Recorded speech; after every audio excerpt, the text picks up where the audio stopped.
Donald Trump has become the first former president to be indicted, and not just once, but 4 times. So in a situation so unique in American history, what happens next? Trump faces a total of 91 charges, ranging from mishandling classified documents to attempting to overturn election results in Georgia and conspiracy to defraud the United States in connection with the January 6th attack on the Capitol.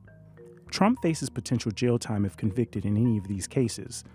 Although very unlikely, if given the maximum sentence across all 91 indictments, he could face more than 700 years in prison. Former federal prosecutors I've talked to say they're torn about whether Trump might actually go to jail, even if he's convicted of serious crimes. Other high-profile defendants in the January 6th elections case have recently been sentenced to 17, even 18 years in prison. There's a mandatory minimum of 5 years in prison if he's convicted in the Georgia elections case. It's up to the judge in each of these cases to decide whether to send a former U.S. president to jail. They could work out a deal where he has like home confinement or something like that. This is just all so unprecedented. We don't know, is what legal experts tell me. Trump is already looking at spending March, one of the busiest months of the presidential calendar, in the courtroom. The first criminal trial is the January 6th investigation, set to take place March 4th, one day before Super Tuesday, when the greatest number of U.S. states hold primary elections and caucuses. On March 25th, the criminal trial in New York related to hush money payments in 2016 takes place. On May 20th, the classified documents criminal trial begins.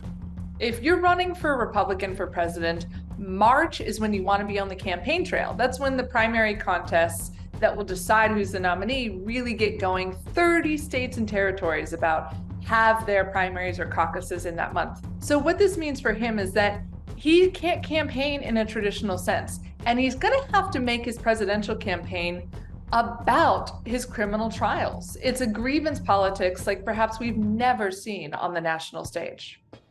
In addition to all these criminal trials, Trump also faces several trials that don't carry with them criminal penalties, but rather fines. Those are called civil trials.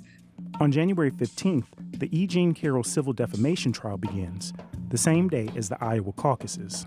If Trump won back the White House, a lot of his legal headaches could go away. He could essentially get rid of charges or even convictions in the 2 federal cases against him. The charges could be dropped by prosecutors at the order of a Trump-appointed attorney general. Alternatively, he could grant himself a self-pardon, a step that isn't forbidden in writing by the Constitution. But he does not have the power to pardon himself in state cases. Even if he were president, he couldn't pardon himself. While there are options available to attempt to remove Georgia's District Attorney Fani Willis, Governor Brian Kemp has already dismissed calls for her impeachment. Up to this point, I have not seen any evidence that D.A. Willis's actions or lack thereof warrant action by the Prosecuting Attorney Oversight Commission. If Trump loses his attempt to become president, he'll still have to face trials or any punishment that a judge hands to him. But he still maintains his Secret Service protection, and legal experts I've talked to say that could complicate any prison time he may or may not serve.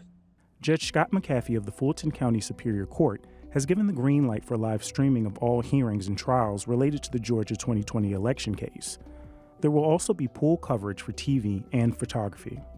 Cameras are not allowed in federal courtrooms, nor the New York courtrooms. So only the Georgia trial will be televised. We're unsure right now when that trial will take place, but whenever it is sure to be an absolute spectacle.